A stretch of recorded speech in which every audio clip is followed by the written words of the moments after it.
Okay, so this will be the last video for a little while with my trusty companions over here. Now, literally, the second time I started a video, and she gets up and walks away as soon as I get ready to show her on the camera. But that's all right. Yeah, so her people are coming back either tonight or tomorrow morning. So, yeah, figured I should take the opportunity to do one more video here while it's nice and peaceful, before that option goes away. um, yeah, so yesterday I took the day off, and as far as the video thing, and it's one of those things that I've kind of struggled with here lately. I've talked about it before, about how there's a part of me that's kind of afraid that if I don't do the thing every single day, if I take the occasional day off, then it'll, I'll revert back to making it harder than it needs to be to get started. And I think that's kind of a thing I'm navigating through at this point in time. And so while I was getting ready yesterday, I watched a Kino Tarot video, and one of the things she said was, if you're doing something because you should do it, you're already doing it for the wrong reasons. It's like, I feel that. I feel that a lot. So, since that was one of the big things that stood out to me before I came over here and was planning to do a video, had makeup on point and everything. It was looking good yesterday, and then today we're back to nothing. But whatever. I went skating yesterday, and I don't know if it was the wind with the eye makeup or just the fact that I do my makeup every single damn day most days. My eyes were sore, and it's like, you know what? I'm skipping it today. Forget it. It's not even worth it. So we bypassed that. Yes. And day before yesterday, of course, I had the baby shower to go to, and it ended up being okay. And while I was there, I realized probably about halfway through, it's like, oh, nobody's taking pictures. It's like, oh yeah, that usually falls on me. So of course somebody will be disappointed if it goes and nobody got any pictures whatsoever. So I took a few, luckily before the cake got cut, so they got to see the cake and all that fun stuff. Threw them on Facebook and an album, and all was fine and well. And I didn't do it the whole time. There's just a brief moment of, oh, somebody should take some. It usually falls on me because I'm the one that usually has, my camera out and ready more than anyone else, for random opportunities I see, I guess.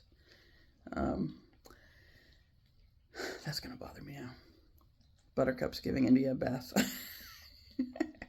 We just went on a walk, and it was a little under a mile and a half. So we're part of yesterday's chillax thing, came in at too. I walked these guys first, and we did like 1.8 miles. So damn near 2. And then my cousin had a free moment and was talking about we could skate now. And it's like, that shifts things, but that's okay. I wanted to skate. It was nice. I wanted to skate. So we went and skated and got like 6.26 miles. And with skating, which there again, 6:26 was my birth time, and also my roller derby number because of the birth time and the astrological chart and all that fun stuff. So I just kind of rolled with that. But then that was actually where I cut it off, like when we got back to the cars. It's like, okay, kind of cool. And 666 calories.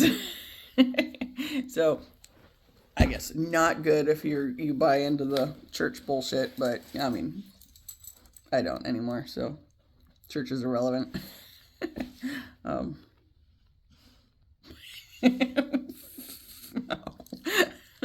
I thought Buttercup messed up India's ear somehow because she's been over there licking her face. She had her ear flipped inside out and didn't have it switched around yet. Okay, quit. But anyway, then I walked my dog's another 1.1 mile, and my legs and my butt have been killing me today. Of course, with these guys, of course, this one's the size of a small pony anyway. Just to leave it that. And the other one, the short-legged bratwurst, they're both strong, right? And they know that I will walk them because we were doing it when it was warmer. But then last week it was like mostly like 19 or below, and I'm not doing it then. So, of course, the first day back, was that day before yesterday, it was a little intense because it was the first one. And the first one's always chaotic because they're excited to be back. I was thinking, it's like, man, it would be awesome if they had like a treadmill. Well, I mean, they do have a treadmill. I guess I could try to get them on the treadmill next time. But like burn some of the excited energy off before going out on the walk. That would be like awesome because then I wouldn't feel like I was dying the whole time. With them, they pull the whole time and I'm like pulling backwards so it's to do like the counterweight measures and oh my god. My butt's so sore. Yeah. Especially since I skated in between walks yesterday, so. Thank you.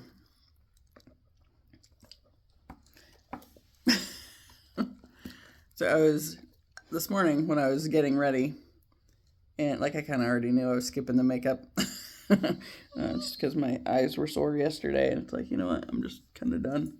I did a puffiness thing, and I don't know, I guess maybe it worked. I don't know. Still look tired, but that's part of what the makeup's for, and I didn't do any of it, so hey, yeah. So anyway, I was watching this tarot reading this morning, White Feather Tarot, and there were two piles that I was really drawn to, and they ended up being connected, so it makes perfect sense.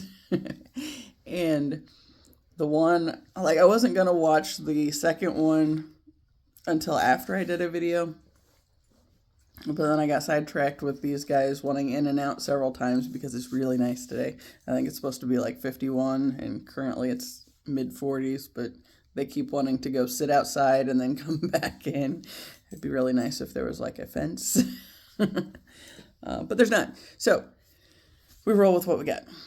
But anyway, I was watching this tarot reading, and I feel like what she was talking about at this one specific moment of it, it's like that is exactly what this weekend has been for me. And she said, never take your foot out once it's in. Never take your foot out once you step into it. But then once you step into it, you want to understand how to balance control and letting go. Yeah. So, and she was talking about how it's like there's the two parts of you that are kind of battling for your attention, I guess, whatever. I don't know. And she's talking about like the old way of doing things in the past and then the new way of doing things in, I don't know, that's future as much as more now moment, but somewhere in there. But that past point, right? And, so I mentioned in the last video I did that I had that thing that came up that triggered me, and I already don't remember if I mentioned that in this one or in the other one that I started and then deleted. But whatever.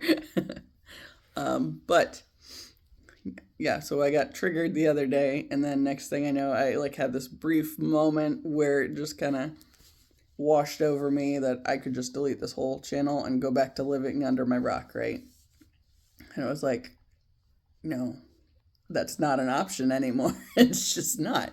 I think that goes back to If I would have gone through with any part of that, then that would have been letting the past way win out.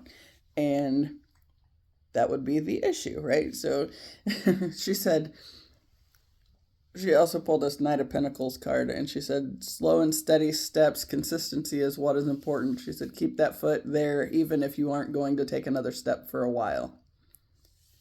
Be okay being weak at everything else until you master that one step individually. And as you master each step, you become, or you believe in yourself more, and step by step, you become the creator of your journey. So it's like, that's this, seriously, this whole thing, like everything I've been doing on this channel. And even the backs and forths on it, you know, like the big point the other day was I thought about deleting everything. I talked to my cousin about that a little bit. And it's like, it was something that literally had nothing to do with me. And yet, the two key points. I heard the Twin Flame say something about some girl in Indiana, and it was not related to anything. It was just like, it's something silly. Anyway, how many girls are there in freaking Indiana? First off, it's like, so it wasn't me, but all at once, it's just that part of me that contended with all the times I truly believed in something, and then somebody, you know, maybe said there's no evidence to prove that or whatever. It's like, literally my entire life, the purpose of like the biggest purpose of my path is learning to trust myself, because I have always been open to getting like insights that other people might not be aware of. And, you know, just the way I see things, it's like the connections I make because I am forever collecting data and piecing things together that way. It's like I, by design, am supposed to learn to trust myself. That's one of like my biggest purposes, I guess, if you will, because there's a lot of things that I can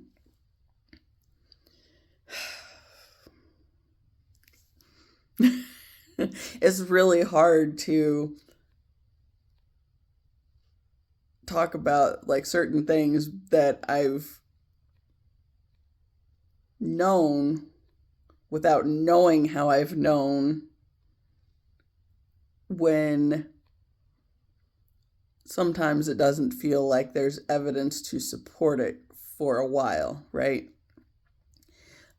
And the biggest thing that I go straight to is, you know, when I was in high school, I had those knowings, the three knowings, that the first of them was that Tyler was going to die in our mid-30s, and that his death would be what brought our group of friends back together for a short time. And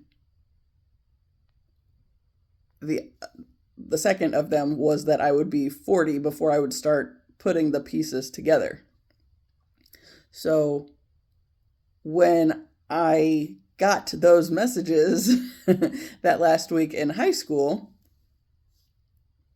I thought that somehow meant that I was in some way responsible for his death. But that's not what it meant.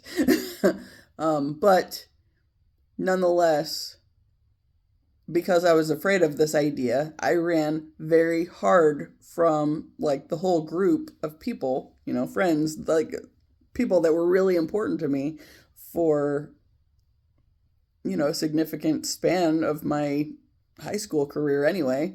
Tyler and Paul were really important to me since like middle school even. And I think even elementary, but not as much so.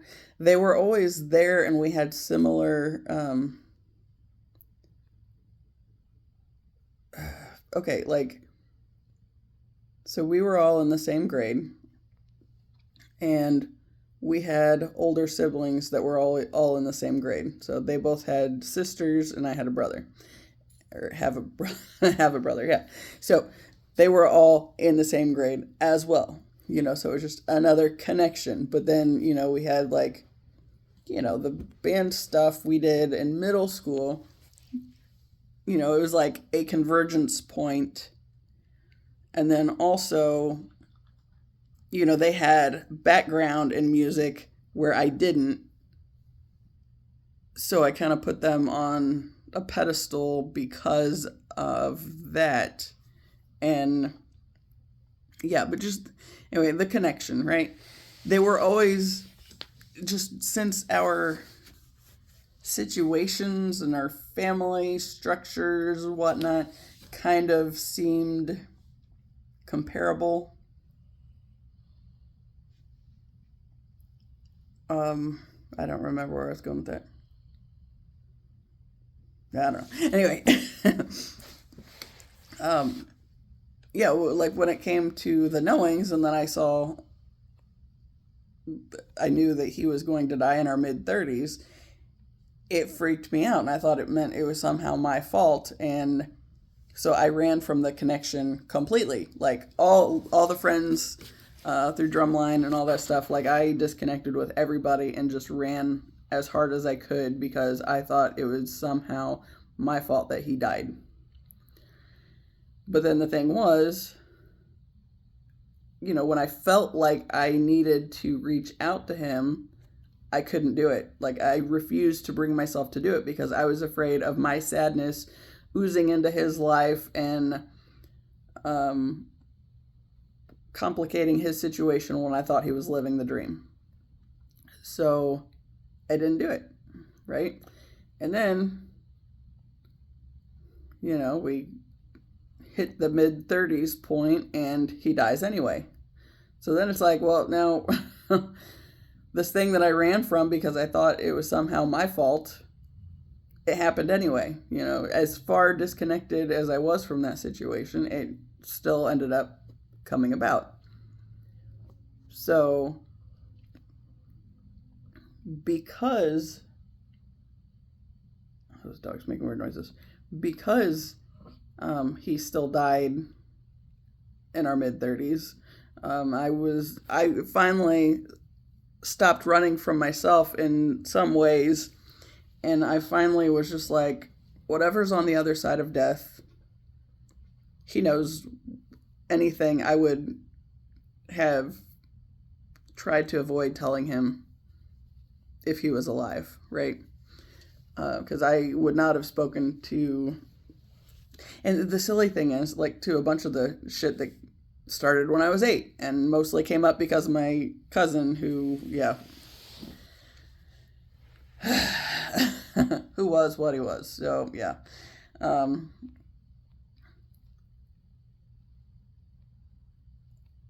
After Tyler's death, I started writing letters to him and finally releasing the stuff that I'd been carrying by myself, for like all that time. And in that way,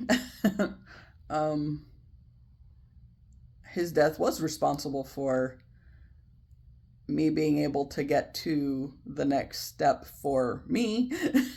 But, whereas I thought it was my fault, it was, well, since I didn't do anything that might have changed any of the situations that ended up happening,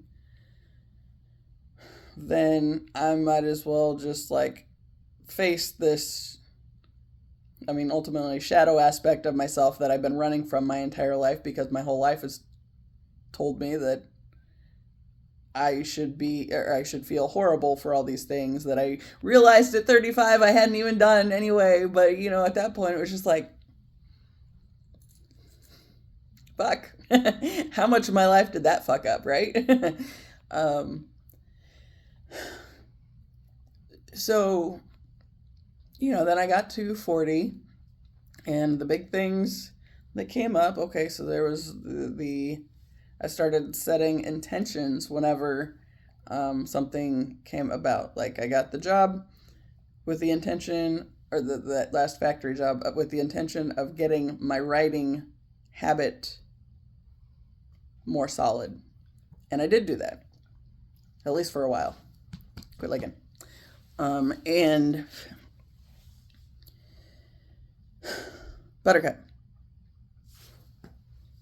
Then I was thinking, it's like, once upon a time, I had this conversation with a former coworker who was a good friend for the time we worked together. We had this random conversation one day where I asked her if you could get anything pierced without it being a problem for any jobs, what would it be?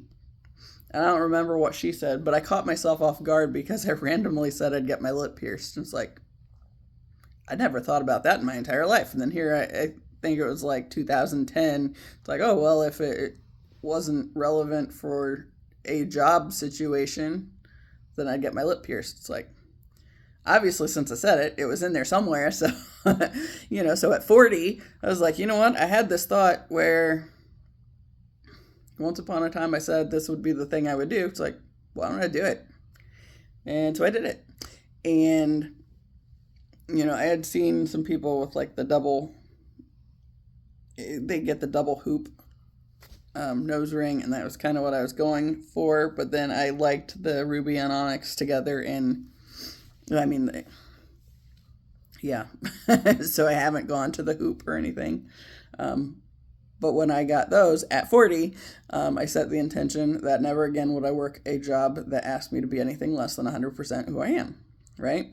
And then very soon after that, not immediately, but within a couple months, that job ended up falling apart for other reasons that I've talked about on here. And yeah, so it's like, oh, and then of course the movie that motivated me to think maybe I was ready to want to be ready to think about some kind of relationship scenario. Twos across the board, as I said, at 22. And set that in, or yielded that whole area over to the universe because my track record hasn't been great on the relationship end, right? And, since I was going to let the universe take control of that, maybe also my career, because that hasn't been fabulous either, right? So I started setting these intentions at 40. It's like I didn't really see that happening, or like when I had these knowings, I didn't really know what they were going to look like or how they'd come about or anything. But they've come about. It took a long time because I was an 18-year-old kid in high school. It was right before I turned 19 in the summer. And then Tyler died at 34. So it's like this thing was always there in the back of my head and I was running from it. But then I couldn't stop and look at it and try to figure any more information out about it until it ended up coming true. And then it's like, well, can't run from it anymore. What's the point in that? So, so it was finally turn and look at things and find a way to embrace it now as it is anyway, because can't undo it. And then that led, in fact, to the next part of it, which was the finally starting to put the pieces together at 40. So that's been a whole thing. And like the whole twin flame thing, it's like, as I've talked about how I didn't hear the term twin flame until 2012. And I thought that would be what Tyler was supposed to be for me, and that for whatever reason, it's like, well, it's just not meant to work out then. But basically, he was the catalyst for me, right? So on like the whole really spurring me into, or propelling me into the ultimately forced spiritual awakenings. It's like there's been all these little spiritual awakenings throughout my lifetime, but then finally releasing so much of what I was carrying from the past made it so I could start to reclaim myself again, right? And, connecting the dots with like the bullshit that came up. So, like, my cousin, when I was 8, started this rumor, and then when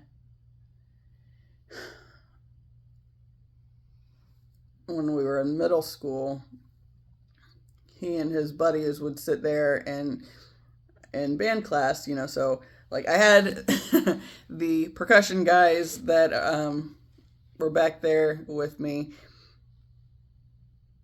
It's like they all thought these other guys were stupid because they did act that way. So none of them, like, they literally didn't even give him the time of day or anything. But meanwhile, my cousin and his little buddies are making fun of me the whole time. And it was like I was, on the one hand, safe with this other group of people that were not contributing to it.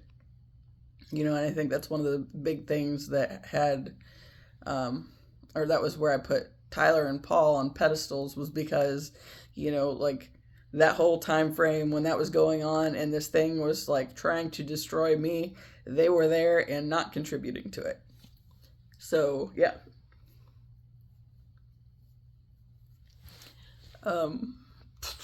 Here I go again.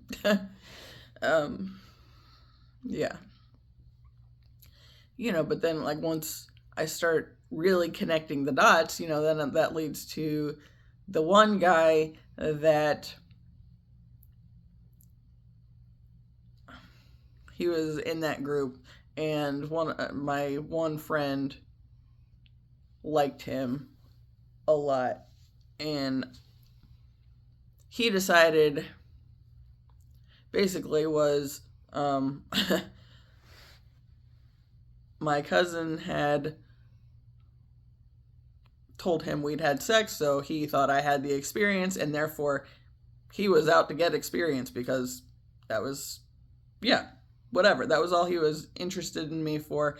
I knew that was the extent of his interest in me, but at the same time, I saw it as an opportunity to push back against that idea, right?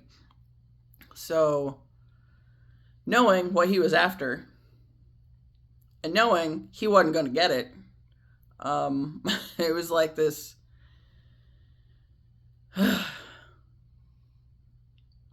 It was a bad convergence, ultimately. I was just looking for a way to try to clear my name, if you would, and he was just looking for easy action, and that's not how it worked out. So now, when he did try to grope me at a freaking state park where we were both camping at, but not together,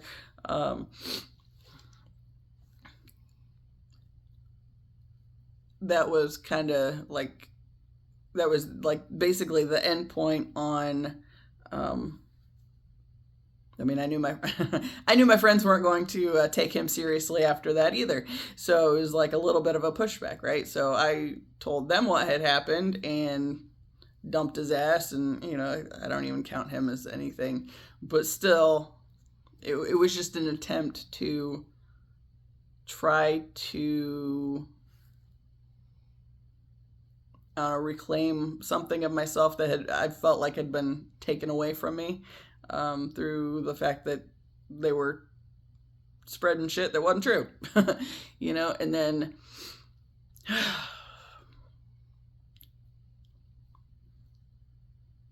the crazy thing is, there was a part of me that, it's like, while I knew it wasn't true, there was still that part of me that had been so heavily shamed about everything that I didn't believe it, but at the same time, I believed all the bad things about me. It's like, well, that must be true then, because that was just how I was piecing it together, right? So ultimately, it comes down to, like, I've always been reading the energies around the situations and picking up on what goes unsaid but yet still there. And in my family, that freaked my grandpa out a lot. I know that much. And I think that's why he made it a point to make sure that I felt like I didn't belong in the family, right? So, which I think is also a big part of why a lot of my growth has been kind of contingent on the fact that he finally died after we had to be consumed with mourning his death for like 33 years of my life, though he didn't die until I finally started pulling back my energy. It's like, no, you don't get that from me anymore. I'm not going to mourn your death. As a matter of fact, I kind of just get it over with. If you're going to talk about it so much, get it the fuck over with. Right? So, yes. So, there.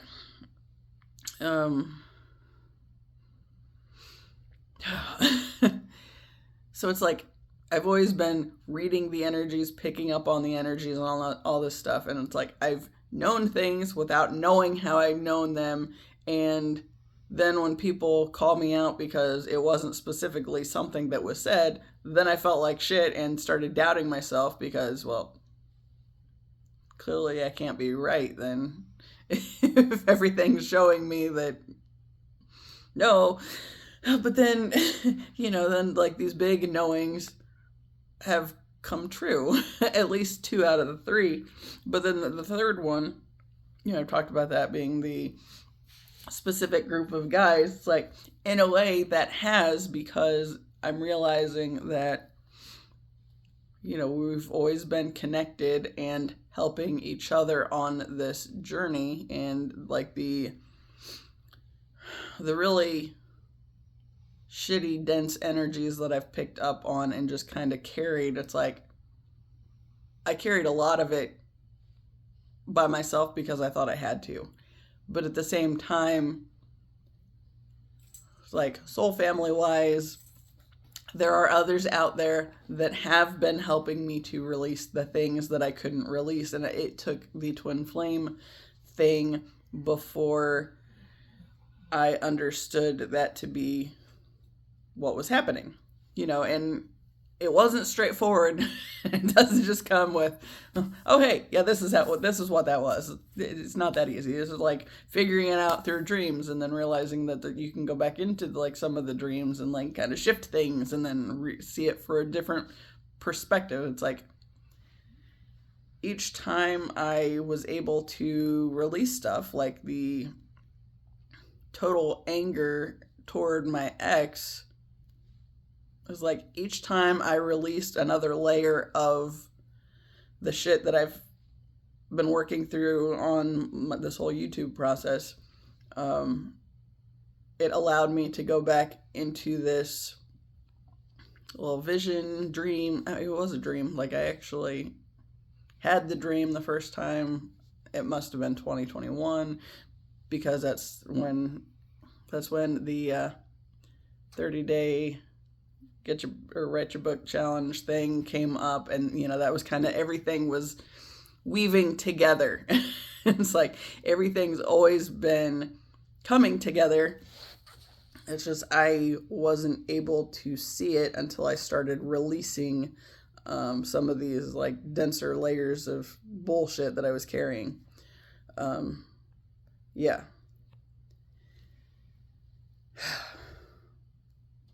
Apparently, the Mars retrograde, for whatever reason, was especially difficult for the cardinal signs. And I don't know what all that means exactly. But, I watched some girl talking about it yesterday. I was like, that makes sense. It's just the past couple months being really heavy and not a whole lot of forward motion, but yet also not being able to quit the things and all that stuff. And she was talking about if you have any cardinal sign placements, it was Aries, Libra, Cancer, and Capricorn, this time will have been especially rough for you. It's like, well, my brother's Capricorn, and then I got so much Cancer. It's that Cancer, Sun, Moon, Rising, Mercury, and Mars. So I feel that, and I just, like, I even commented on the video. I just said that I had those placements, and so I felt that. It's like I just left it at that, and then somebody was like, that's a lot of Cancer. It's like, yes, it is. As a matter of fact, yes, it is. And she said or asked if I ever had gotten or had somebody pulled my chart. And I said I just had done it, like, on, of course, that pattern app that I talk about frequently. One of these days I will pay for that. Currently, the free one tells me a whole lot that's, like, really interesting for where I'm at anyway. But I think the other one that has much more involved information, I'm totally going to get that when I have the disposable funds to be able to. But for now, the free one works out. But yeah, like the cycles and everything. It also talks about how something with Jupiter conjunct my anti-vertex. It says, pay attention to the connections that you make right now and the people that come across your path, for better or for worse.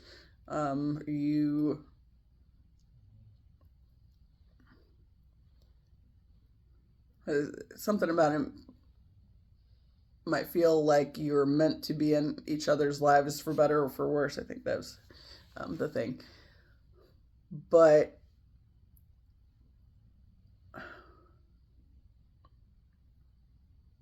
like the connections you make at this time would be life-changing ultimately. So yeah. Like I don't pay for the pricey one, so I don't know all those details. It's like I can just go from rough overview of what I'm kind of remembering, on top of also having been a lifelong data collector, and with then added on traumatic brain injury. So yeah, it's like, yeah, still working on trying to figure out how all that works together, right? But yeah. That's when she was talking about how slow and steady steps and consistency is what's most important. And keep that foot there even if you aren't going to take another step for a while. It's like that all makes perfect sense. Like when I started the YouTube channel and I did the first videos, then I had to take a break because it's like that just starting the channel in and of itself was so far beyond what I thought I was capable of doing. So then when it actually became something I started to enjoy doing, I was like, what's that say about me? In regards to like everything else that I always thought about me in my entire life. Then I had to take a break from it. And at that time, when I took the break, I deleted my videos off because I couldn't stand the idea of them continuing to be out there doing anything while I was unable to check in with them periodically, I guess. I don't know. Basically, I was afraid of people coming across my stuff when I wasn't doing anything more for a while. So I did delete them. And then when I finally started back, I felt like I needed to put them back. But then I was kind of sad that I deleted them in the first place. Because I don't want to go back into my old pictures and, do like I do on here and put the picture of my face for my video. I ended up using just a bunch of bullshit pictures and like little doodles and stuff. It was like, it was still like a whole weird thing trying to put them back. So then when I thought about deleting the channel the other day, it's like, I have over 160 videos. Why would I do that? It's like, at some point, I would want them back up there. And then it feels like it would be somewhat disingenuous for having deleted them and then gone back into it. So I'm in a different frame of mind approaching the thing anyway. So it's like, but I think that's the first time. It's a prime example of taking the foot back out. Whereas this time it's like I couldn't do that. It's like everything's already changed, and like just because this brief triggering moment of something that literally had nothing to do with me, and it was just something that I needed to force me to start considering, okay, what if I'm not right again?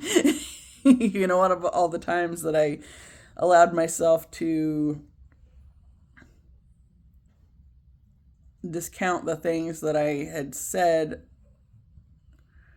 because, you know, okay, I remember in high school, actually, I think my brother was in high school, I was in middle school. I said something to him that he took it the wrong way.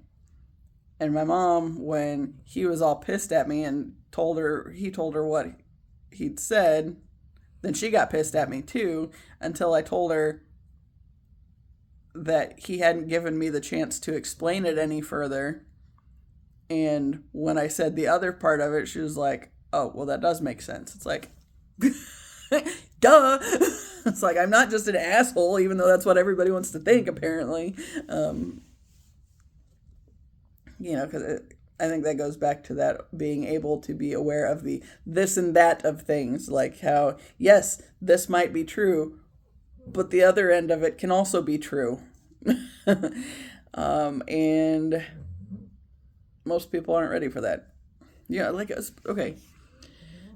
One of the things I talked to my brother about not too long ago, I said, I feel like our dad gets caught up in his own cognitive dissonance enough. So then he has this thing that goes against this belief that he's holding on to so tightly, but like all the evidence says that's not actually accurate, but it's still like this struggle back and forth of what to do with the new knowledge, even though it disagrees with the core belief. And unfortunately, for most people, that doesn't really go very well. There's a lot of people out there that don't seem to have the capacity to be able to see truth in other perspectives and allow themselves to release the core belief that probably isn't 100%. There might be some element of it that was accurate along the way, but you know, then we just got it's like freaking cognitive dissonance. Like, that's the way of the world right now. Man. Yes. Anyway.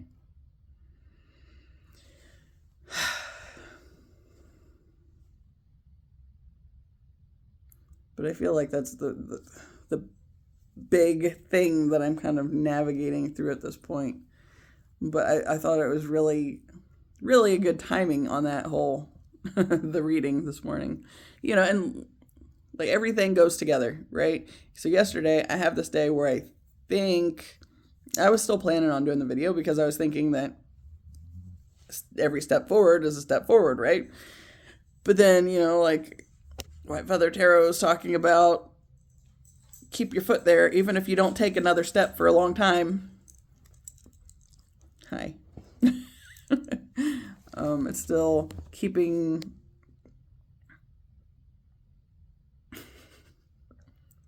this is very close. We don't have to be this close.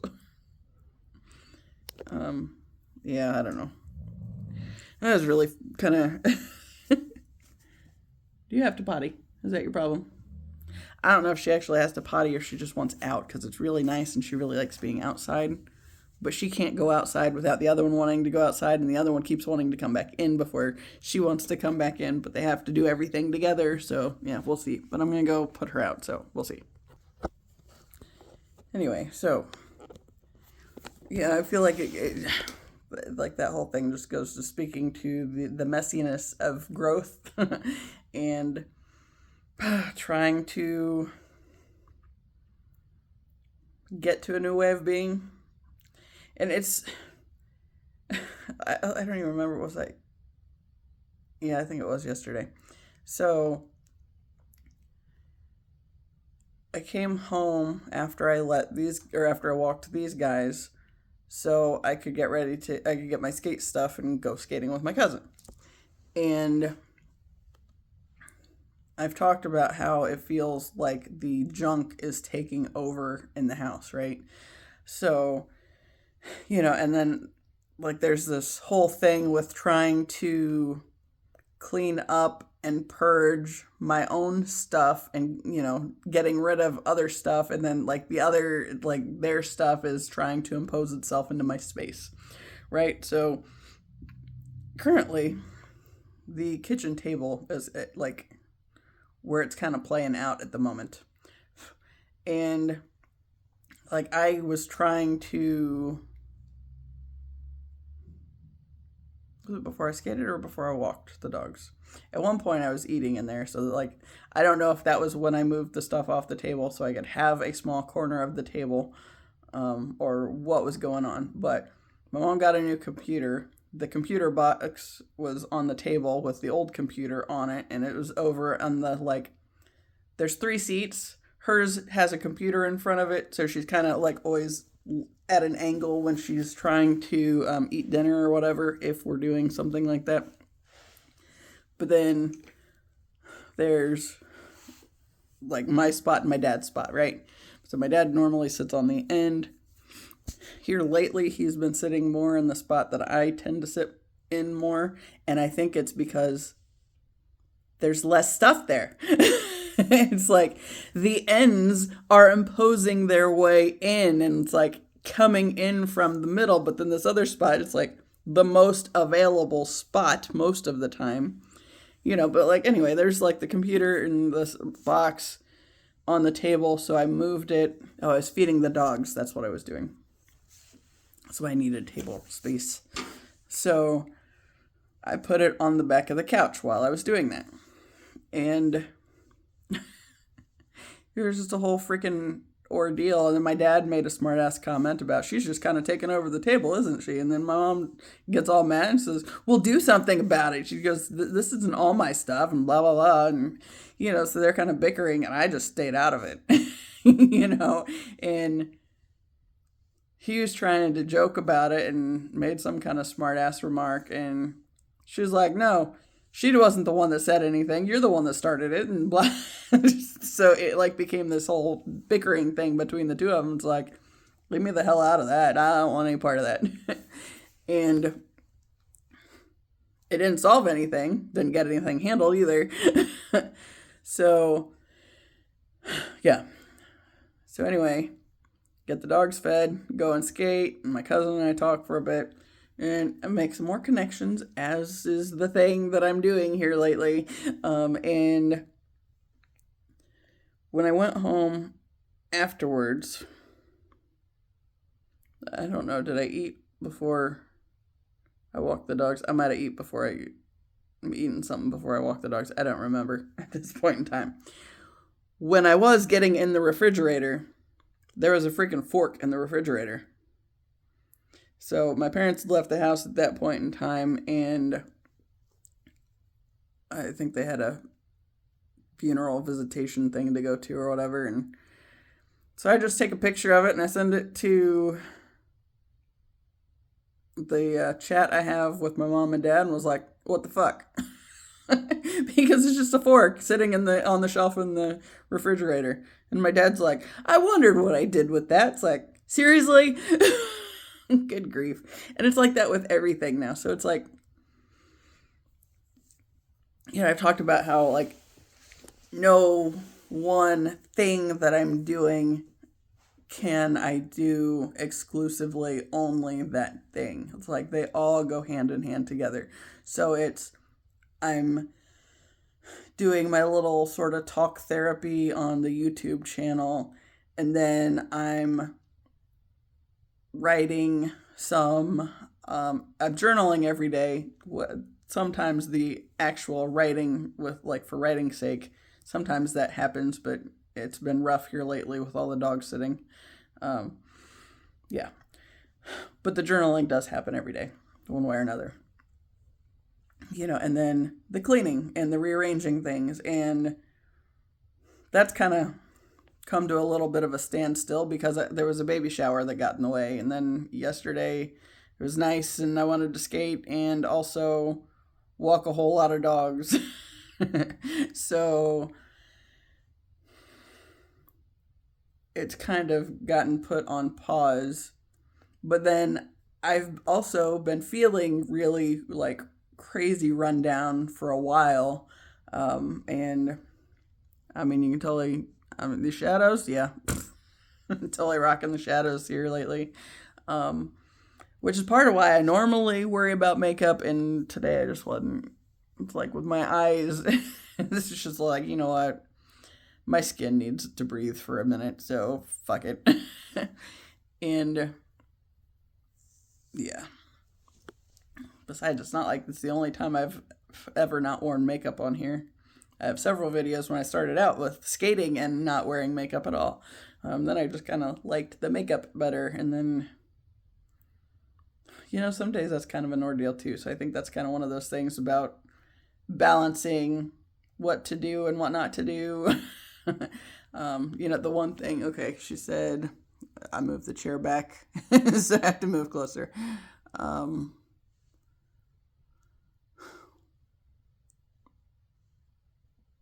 The balance, learning how to balance control and letting go. It's like, yeah, that's fair. There's a lot to that one, I think. You know, and I don't know.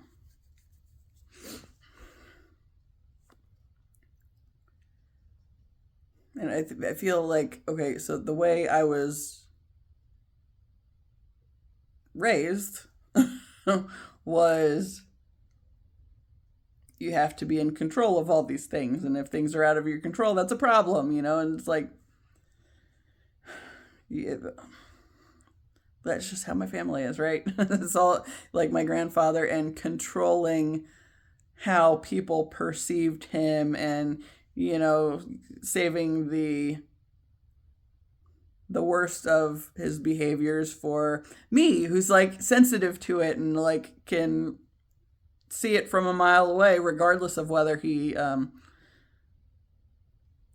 don't know, speaks attention to, whether he's willing to acknowledge it or not, because he was never willing to acknowledge it. So it turned to a deflection and make sure that I know that I'm not actually a part of the family because um, because because he was trying to control the dynamic for everybody else and like what everybody else perceived of the family and like the illusion that he had constructed or whatever, and you know, keeping people in line with his illusion, and I was the most out of line with it, so I was the problem. um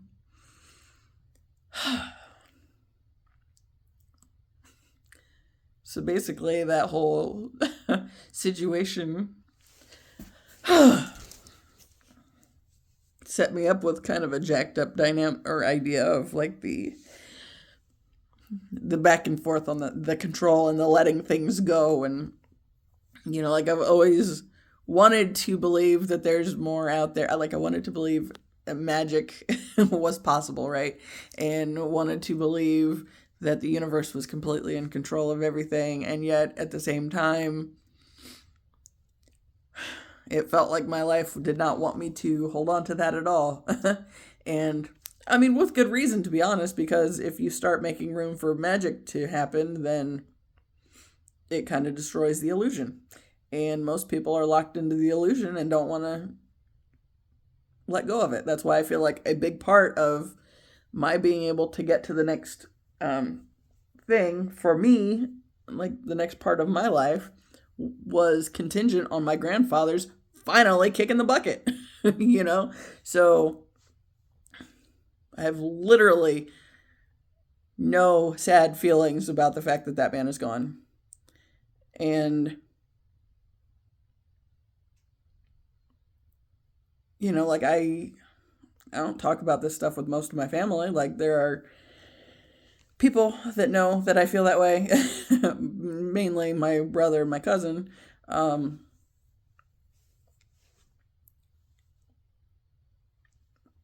so my aunts and uncles, kind of to an extent, probably the neighbors more so, and that was mainly because my youngest cousin was the one that made a big deal to his mom when she said that grandpa was doing really bad and was getting ready to die and he needed to come home and visit and all this stuff. And he said, "For 6 years, this man has been dying. And yet I come back and take time away from my jobs and all this stuff. And he's not dead yet." It's like, yeah, well, I feel that, but it's not just been for 6 years. It's like that might be the majority of what he's really felt of it. It's like, but this is literally my life. Lifelong mourning grandfather's death just to keep him alive longer because he's literally just sucking the life out of everybody else. So for me, my grandfather's death basically was the start. It was, I guess, the start point for when I could really start to shift into a new way of being, because before I've been so bound to staying in his misery and, him drawing other people into his misery gives him another day of existence, another day to breathe the air into his lungs that he is not grateful for, and just literally sucking the life out of everybody else. So now we got the consequences of like all of that, and like like everybody wants to talk about how my grandma won't eat anything because, well, she doesn't have to cook for him anymore, so why should she cook for herself? And she's just not doing anything, blah, blah, blah. It's like, the man literally said early on in their connection, what business did she have in living if he wasn't around? Why would she live in any way where she was trying to live when she's been so bound to this idea of she had no business living if he was gone? So, yeah. I think I hear a dog whistling out there.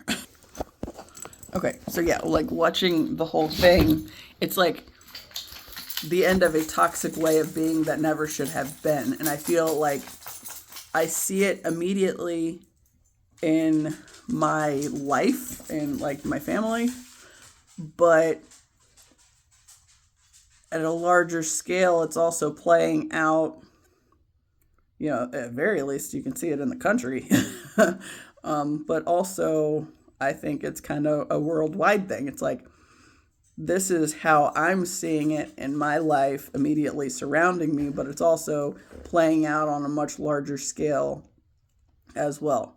Because, basically it's a way of existing that never should have existed, because everybody just kind of leaned into the toxicity and kept up toxic, leechy patterns that haven't helped anybody.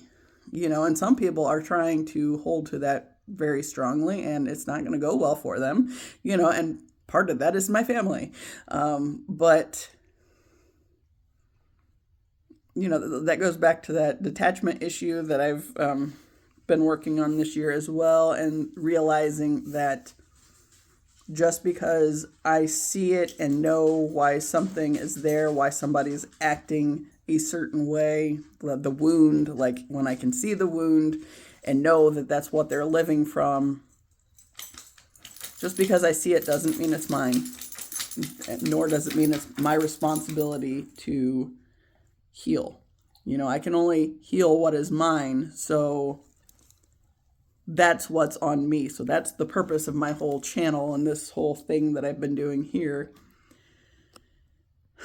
But at the same time, since it is a progress or a process, I'd like to say I think I'm making progress, and I can't say that I'm not. If it benefits nobody but me, then hey, it's still it goes back to that damn transition phase and the fact that I'm still kind of, like the reading was talking about, got your foot in the new way of being. She said it was like two timelines were, pulling back and forth, trying to, pull me into them, and the past doesn't want to let go. It's like, no, and still here I am, still living, my hometown and my parents' house, because I have to navigate through this before I can disconnect completely out of it, and it's that whole baby steps thing. And I think the one thing that I'm really struggling with, probably more than any, is finding the balance and allowing myself to, it's like, okay,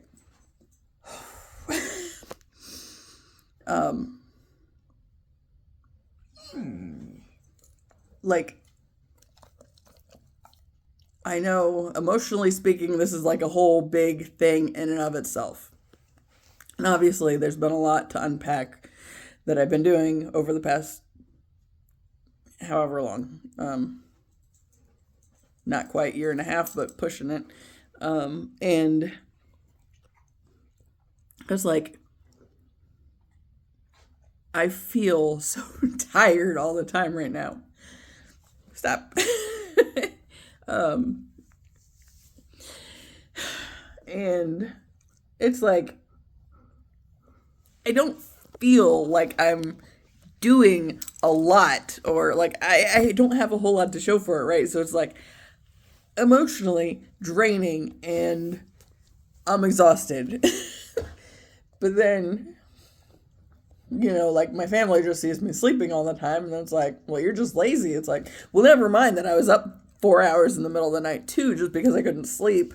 Because I was still like working on more processing of this bullshit, right?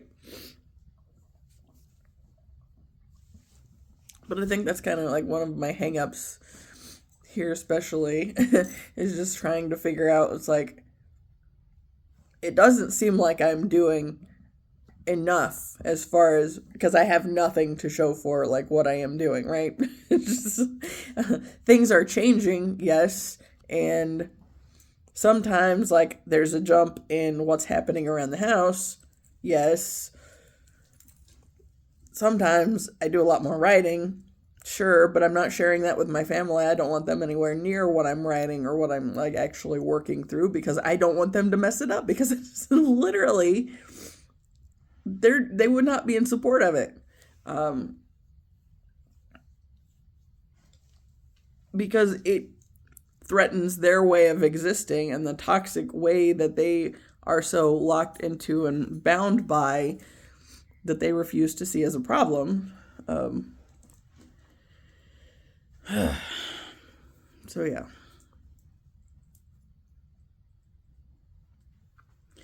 And I made that comment, or I said something the other day when I was talking about the twin flame thing. It's like, on the one hand, it's been the one thing keeping me moving forward on this whole process. But then there was that piece of it where it's like, is this also holding me back? And it's like, to that point, I think it was about finding this balance between control and letting go, right? Because obviously I'm not in control of whatever's going on right now. It's just like, I don't know, means of releasing things through my system one way or another, and finding the 5 billion ways that layers of them, or of how this problem or ongoing issues been in my life, and trying to, I don't know, now I'm just rambling.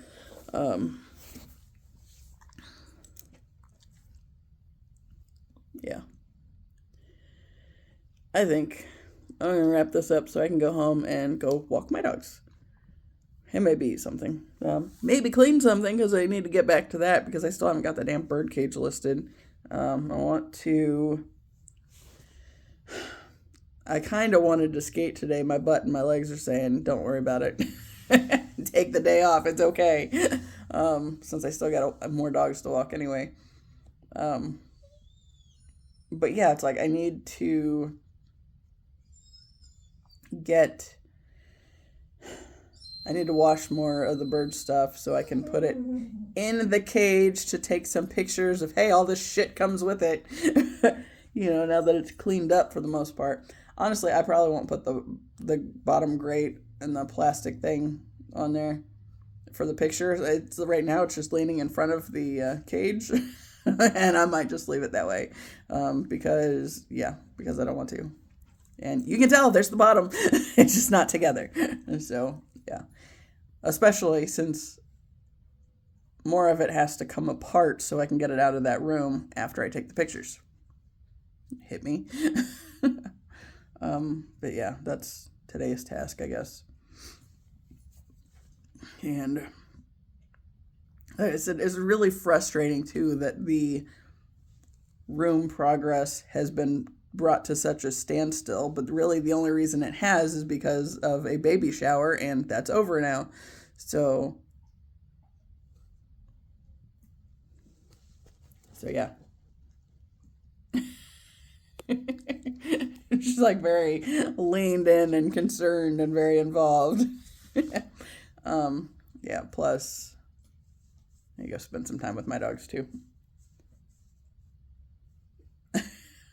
I am ready for their people to be home. Although I will say it'll be probably discouraging trying to do videos in the car again or wherever I end up going about doing those. We'll see. We'll see how that all works out. Either way, I'm wrapping this up. So, as always, I appreciate you. Until the next time, see ya.